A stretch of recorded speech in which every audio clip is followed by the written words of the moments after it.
পৃথিবীতে যতটি প্রাণ আছে প্রতিটি প্রাণকে মৃত্যুবরণ করতে হবে। সূরা আলী ইমরানের 185 নম্বর আয়াতে আল্লাহ তাআলা ইরশাদ করছেন, কুল্লু নাফসিন যায়িকাতুল মাউত।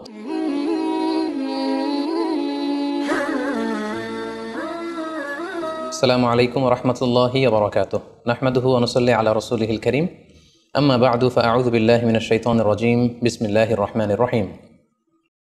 আব্দুল্লাহ নামে এক ভাই প্রশ্ন করেছেন, বাথরুমে গিয়ে অনেকে মৃত্যুবরণ করেন, বাথরুমে মৃত্যু কি ভালো না মন্দ জানতে চাই।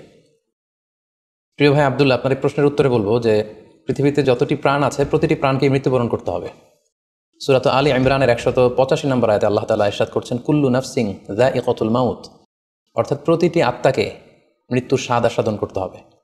আমরা পৃথিবীতে যারাই এসেছি আবার পৃথিবী থেকে বিদায় নিতে হবে, আমাদেরকে মৃত্যুবরণ করতে হবে। এটা হচ্ছে চিরসত্য বা মহাসত্য, এবং এই চিরসত্যটি কম বেশি আমরা সবাই জানি।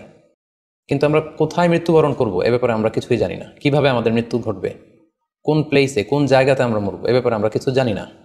এবং সে ব্যাপারে সূরাতুল লোকমানের 34 নম্বর আয়াতে আল্লাহ তাআলা ইরশাদ করছেন, ওয়ামা তাদরি নাফসুম বিআইয়ি আরদিন তামুত ইন্নাল্লাহা আলিমুন খাবীর। অর্থাৎ কোনো মানুষই জানে না, কোনো প্রাণী জানে না যে সে কোন প্লেসে, কোন জায়গায় মৃত্যুবরণ করবে। এ ব্যাপারে শুধুমাত্র কেবলমাত্র আল্লাহ তাআলাই জ্ঞান রাখেন। ইন্নাল্লাহা আলিমুন খাবীর, তিনি মহাজ্ঞানী এবং সব ব্যাপারে তিনি খবর রাখেন। তাহলে কোরআনের দুটি আয়াতের মাধ্যমে আমরা জানতে পারলাম যে আমরা প্রত্যেকেই মৃত্যু স্বাদ আস্বাদন করতে যাচ্ছি, আমরা মরবো এটা নিশ্চিত, কিন্তু কোথায় মরবো, কোন জায়গায় আমাদের মৃত্যু ঘটবে, সংঘটিত হবে এই ব্যাপারে আমরা কিছুই জানি না। এবার যদি আমরা সরাসরি প্রসঙ্গে আসি, সেটা হচ্ছে বাথরুমে গিয়ে যদি কেউ মৃত্যুবরণ করে, হ্যাঁ সেটা হতে পারে, বাথরুমেও কেউ মৃত্যুবরণ করতে পারে। এবং অনেক সময় আমরা শুনেছি যে বাথরুমে অনেকে ইন্তেকাল করেছেন, মৃত্যুবরণ করেছেন। এখন এই বাথরুমে মৃত্যুবরণ করা এটা ভালো কি মন্দ এটা তিনি জানতে চেয়েছেন। আসলে বাথরুমের ভেতরে কেউ মৃত্যুবরণ করলে এটা ভালো মৃত্যু নাকি খারাপ মৃত্যু এ ব্যাপারে কোনো হুকুম দেওয়ার বা ডিসিশন দেওয়ার সুযোগ আসলে আমাদের নেই, কারণ এ ব্যাপারে ইসলাম আমাদেরকে কিছু জানায়নি। কারণ নিছক বাথরুমের ভেতর মৃত্যু যদি হয় তাহলে এটা খারাপ মৃত্যু বা খারাপ সাইন, সে জাহান্নামে যাবে এরকম কথা বলার কোনো সুযোগ নেই। নিছক একটা নির্দিষ্ট জায়গায় কারণ মৃত্যুর কারণে এটা খারাপ মৃত্যু বা ভালো মৃত্যু বলে আসলে কোনো ধরনের সিদ্ধান্তে আসা যায় না। কারণ বাথরুমে নানাভাবে মানুষের মৃত্যু হতে পারে। কেউ হয়তো অজু করতে যেয়ে বাথরুমের ভিতরে মৃত্যুবরণ করেছে, অথবা কেউ গোসল করতে যেয়ে মৃত্যুবরণ করেছে, এটাও হতে পারে, অথবা প্রাকৃতিক কাজ সারতে যেয়ে বাথরুমে তার মৃত্যু হয়েছে। এর কোনোটির ক্ষেত্রেই এই মৃত্যুটি খারাপ মৃত্যু এভাবে কোনো সিদ্ধান্তে আসা যাবে না।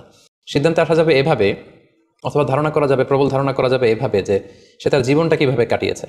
তিনি যদি ইমানের উপর থাকেন, ইস্তেকামতের উপর থাকেন, আল্লাহ এবং আল্লাহ রাসূলের উপর দৃঢ় বিশ্বাসের উপর থাকেন, তিনি যদি সৎ কর্ম করে থাকেন এই পৃথিবীতে, তাহলে তার বিদায়টা, তার মৃত্যুটা ভালো মৃত্যু হয়েছে বলে আমরা প্রবল ধারণা রাখতে পারি। কিন্তু কে জান্নাতি হবে আর কে জাহান্নামী হবে এ ব্যাপারে শুধুমাত্র আল্লাহ তাআলা ডিসিশন দিতে পারেন। এক্ষেত্রে অনেকে একটি হাদিসের মিস ইন্টারপ্রিটেশনের কারণে এই ধরনের ধারণা করে থাকতে পারেন যে হাদিসটি সহিহ বুখারীতে এসেছে। আল্লাহর হাবিব সাল্লাল্লাহু আলাইহি ওয়াসাল্লাম বলেছেন, ইন্নামাল আমালু বিল খাওয়াতিম। অর্থাৎ মানুষের কর্মফল নির্ধারিত হয় তার শেষ কাজের উপর ভিত্তি করে। তার শেষ জীবনটা যদি ভালো হয় তাহলে তার মৃত্যুটা ভালো হয়েছে বলে ধরা হবে। এই হাদিসের মিস ইন্টারপ্রিটেশনের কারণে অনেকে হয়তো ধারণা করতে পারেন যে বাথরুমের ভেতরে কারণ মৃত্যু ঘটলেই সেটা খারাপ মৃত্যু। আসলে ব্যাপারটি এমন নয়। হাদিসে যে বিল খাওয়াতিম বলা হয়েছে এর ব্যাখ্যা এসেছে যে বিল খাওয়াতিম মানে হচ্ছে মা ইয়ামালুহু ফি আখিরি হায়াতি, সেটা শেষ জীবনে কি কাজ করেছে সেটার উপর ভিত্তি করে তার মৃত্যুটা ভালো নাকি খারাপ এটা নির্ধারিত হবে। অনেকের এমন হতে পারে যে জীবনের শুরুতে তিনি ইসলামকে মানতেন না, আল্লাহকে বিশ্বাস করতেন না, কিন্তু শেষ জীবনে এসে তিনি বিশ্বাসী হয়েছেন, তিনি সৎকর্ম করেছেন এবং সেটার উপর অটল থেকেই তার মৃত্যু হয়েছে। সেক্ষেত্রে আমরা প্রবল ধারণা করতে পারি এবং আশা করতে পারি যে তার মৃত্যুটা ভালো হয়েছে। কিন্তু নিছক বাথরুমের ভেতরে যদি কারো মৃত্যু ঘটে এই কারণে এটা ভালো মৃত্যু নাকি খারাপ মৃত্যু সেই সিদ্ধান্তে আসা যাবে না। তবে কোরআন সুন্নাহ আমাদেরকে কিছু আলামত বা সাইন দিয়েছে। এই সাইন বা নিদর্শনগুলো খেয়াল করে আমরা বুঝতে পারি যে কারো মৃত্যুটা ভালো মৃত্যু হয়েছে নাকি খারাপ মৃত্যু হয়েছে। সেক্ষেত্রে শুরুতে আমরা আলামাতু সুইল খাতিমা, কারণ মৃত্যুটা খারাপ কিনা বা মন্দ মৃত্যু বা মন্দ বিদায় কিনা সেটা আমরা শুরুতে শুনবো। সেক্ষেত্রে আমরা যদি কোরআন সুন্নাহর দিকে তাকাই তাহলে দেখব যে কোরআন সুন্নাহ আমাদেরকে জানিয়েছে কেউ যদি আত্মহত্যা করে মৃত্যুবরণ করে তাহলে এটা আমরা বলতে পারি যে এটা একটা খারাপ মৃত্যু ছিল। কারণ আল্লাহ রাসূল সাল্লাল্লাহু আলাইহি ওয়াসাল্লাম ইরশাদ করেছেন, সহিহ বুখারীতে এসেছে, মান কাতালা নাফসাহু বিশাইইন উযযিবা বিহি ইয়াউমাল কিয়ামা। যে ব্যক্তি তার নিজেকে যেই জিনিস দিয়ে আত্মহনন করবে বা আত্মহত্যা করবে কিয়ামতের দিন তাকে সেই শাস্তি দেওয়া হবে। লেটসে কেউ যদি ছুরি দিয়ে স্ট্যাবিং করে তার প্রাণ হনন করে, জাহান্নামে সে কেবল জাহান্নামের ছুরি দিয়ে নিজের পেটের ভেতরে এরকম ছুরিকাঘাত করতেই থাকবে, এটাই হবে তার শাস্তি। কেউ যদি বিষ পানের মধ্য দিয়ে সুইসাইড করে তাহলে জাহান্নামে তার শাস্তি হবে জাহান্নামের বিষ খেয়ে খেয়ে সেই কষ্ট বা শাস্তি ভোগ করবে। কেউ যদি গলায় দড়ি দিয়ে বা ওড়না পেঁচিয়ে গলায় ফাঁস লাগিয়ে সুইসাইড করে তাহলে আল্লাহ রাসূল সাল্লাল্লাহু আলাইহি ওয়াসাল্লামের হাদিস অনুযায়ী জাহান্নামে সে গলাতে শুধু ফাঁস লাগাতেই থাকবে। তাহলে আল ইন্তিহার মানে সুইসাইড, আত্মহত্যা করে যদি কেউ মারা যায়, সেক্ষেত্রে আমরা বলতে পারি যে এটি খারাপ মৃত্যু ছিল, মৃত্যুটি ভালো ছিল না। তাছাড়া কোনো ব্যক্তি যদি কবিরা গুনাহ সম্পাদন করা অবস্থায় ইন্তেকাল করে, লেটসে কেউ মদ পান করা অবস্থায় তার মৃত্যু ঘটেছে, কিংবা ব্যভিচার করা অবস্থায় তার মৃত্যু ঘটেছে, কিংবা কারো উপর সে জুলুম বা অত্যাচার করছিল, এরকম বড় কোনো কবিরা গুনাহ সম্পাদন করা অবস্থায় যদি কারো মৃত্যু ঘটে যায়, সেক্ষেত্রে বলা যেতে পারে যে মৃত্যুটি খারাপ ছিল। পাশাপাশি বাবা মা যদি কোনো ভ্যালিড কারণে সন্তানের অন্যায়ের কারণে সন্তানের প্রতি রেগে থাকেন এবং ওই অবস্থায় যদি সন্তানের মৃত্যু ঘটে, তাহলে এটি একটি খারাপ মৃত্যু ছিল বলে ধারণা করা যেতে পারে। এবং স্বামী যদি তার স্ত্রীর প্রতি রেগে থাকে কোনো স্ত্রীর অন্যায়ের কারণে এবং সেই অবস্থায় যদি স্ত্রীর মৃত্যু ঘটে, তাহলে এই মৃত্যুটি মন্দ মৃত্যু বা খারাপ বিদায় ছিল বলে আমরা ধারণা করতে পারি। সবশেষে বলবো যে কোনো ব্যক্তির মৃত্যুতে যদি গোটা মুসলিম উম্মাহ, মুসলিম কমিউনিটি আনন্দ প্রকাশ করে, উল্লাস করে, এটাও ওই ব্যক্তির খারাপ মৃত্যু ছিল বলে ধরে নেওয়া হবে। কারণ সবাই তার অন্যায় থেকে, অত্যাচার থেকে, তার অনিষ্ট থেকে বাঁচার জন্য চাচ্ছিল, তার হাফ ছেড়ে বেঁচেছে। সো মুসলিম উম্মাহ যদি, গোটা মুসলিম উম্মার ভালো লোকরা যদি কারোর মৃত্যুতে আনন্দ প্রকাশ করে, তাহলে তার মৃত্যুটা খারাপ মৃত্যু ছিল বলে ধরে নেওয়া যাবে। এই সমস্ত আলামতগুলো যদি আমরা খেয়াল করি, এগুলোর ভিত্তিতে বলা যেতে পারে যে তার মৃত্যুটা মন্দ ছিল, তার বিদায়টা খারাপ ছিল। এবার আমরা যদি হুসনুল খাতিমা অর্থাৎ ভালো বিদায়, কোনো ব্যক্তি যখন আমাদের থেকে বিদায় নিল, মৃত্যুবরণ করলো, তখন আমরা কীভাবে বুঝবো যে বিদায়টা ভালো ছিল এবং এই লোকটা আশা করি যে জান্নাতি হবে, এটা আমরা কীভাবে বুঝবো? প্রথমত বোঝার মাধ্যম হচ্ছে আন-নুতকু বিশ-শাহাদাতি ইনদাল মাউত। মৃত্যুর সময় যদি কেউ আল্লাহর জিকির করা অবস্থায়, আল্লাহকে স্মরণ করা অবস্থায়, কিংবা শাহাদাত বাণী পাঠ করে যদি মৃত্যুবরণ করতে পারে, তাহলে আশা করা যায় যে এই মৃত্যুটা খুব ভালো মৃত্যু হয়েছে।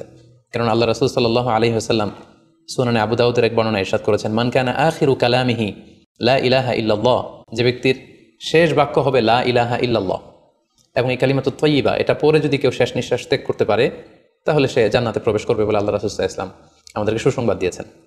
তাহলে মৃত্যুর আগে কালিমা পরে মরতে পারা, এটা একটা সৌভাগ্যের বিষয় এবং এটা একটা ভালো সাইন।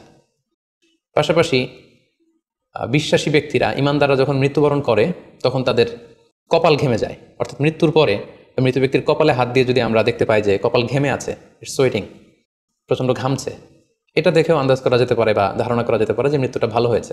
কেননা সুনানে তিরমিজির বর্ণনায় আল্লাহ রাসূল সাল্লাল্লাহু আলাইহি ওয়াসাল্লাম ইরশাদ করেছেন, আল মুমিনু ইয়ামুতু বিআরাকিল জাবিন, বিশ্বাসীরা যখন মারা যায় তখন তাদের কপাল ঘেমে যায়। সো অনেক আল্লাহওয়ালা ভালো মানুষের মৃত্যুর পরে আমরা এটা দেখেছি বা শুনেছি যে ইন্তেকালের পরে তাদের কপাল ঘেমেছিল, এবং সেটা দেখে কিন্তু বোঝা যাবে যে মৃত্যুটা ভালো ছিল। পাশাপাশি জুমার রাতে যদি কেউ ইন্তেকাল করে, বৃহস্পতিবার দিবাগত রাতে, নিঃসন্দেহে সেক্ষেত্রে লোকটার ইমানদার হতে হবে, সৎ ব্যক্তি হতে হবে। সেক্ষেত্রে এটা একটা ভ্যালিউ অ্যাড করবে যে জুমার রাতে সে ইন্তেকাল করেছিল। রমাদান মাসে যদি কেউ ইন্তেকাল করে, এটা একটা খুশনসিব তার জন্য। পাশাপাশি হজের সফরে যদি কেউ, হজের যে দীর্ঘ সফর, এই সফরে যদি কেউ ইন্তেকাল করে, এটা একটা ভালো মৃত্যু বলে ধর্তব্য হবে। পাশাপাশি কেউ যদি জিহাদের ময়দানে শহীদ হওয়ার সৌভাগ্য লাভ করে, নিঃসন্দেহে এটা সবচেয়ে শ্রেষ্ঠ মৃত্যু। আল্লাহ তাআলার কাছে সবচেয়ে শ্রেষ্ঠ মৃত্যু হচ্ছে শাহাদাতের মৃত্যু, এবং শহীদের দেহ থেকে গড়ে গড়ে পড়া, মাটিতে পড়া যে রক্তের ফোঁটা, এই ফোঁটাটা আল্লাহ তাআলার কাছে খুব প্রিয়।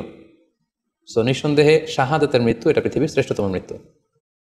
এবং সৎ কাজ করা অবস্থায়, কোনো আমলে সলেহ ভালো কাজ করা অবস্থায় যদি কারো মৃত্যু ঘটে, লেটসে কেউ তেলাওয়াত করছিল, হি ওয়াজ রিসাইটিং দ্য হোলি কোরআন, ওই অবস্থায় তার মৃত্যু হয়েছে, কিংবা রোজা মুখে ছিল, সেই অবস্থায় তার মৃত্যু হয়েছে, অথবা সেজদায় পড়েছিল, সেজদারত অবস্থায় তার মৃত্যু ঘটেছে, এগুলো হুসনুল খাতিমা অর্থাৎ ভালো বিদায় বা ভালো মৃত্যুর আলামত।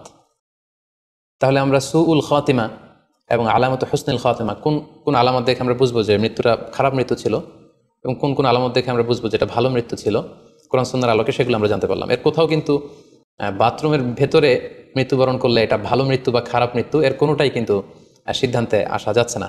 সেক্ষেত্রে সেই ব্যক্তি তার শেষ জীবনে কেমন আমল করেছে, তিনি কি ইমানদার অবস্থায় ছিলেন, তিনি কি সৎকর্ম করেছেন, তিনি কি সালাত আদায় করতেন কিনা, এগুলোর উপর ভিত্তি করে তার মৃত্যুটা ভালো মৃত্যু বা খারাপ মৃত্যু সেটা আমরা বলতে পারবো। কিন্তু নিছক কেবল বাথরুমের ভেতরে কারো মৃত্যু হলেই সেটা মন্দ মৃত্যু, খারাপ মৃত্যু, অপমৃত্যু, এরকম ধারণা করার কোনো সুযোগ নেই। আশা করি আপনি প্রশ্নের উত্তর পেয়েছেন।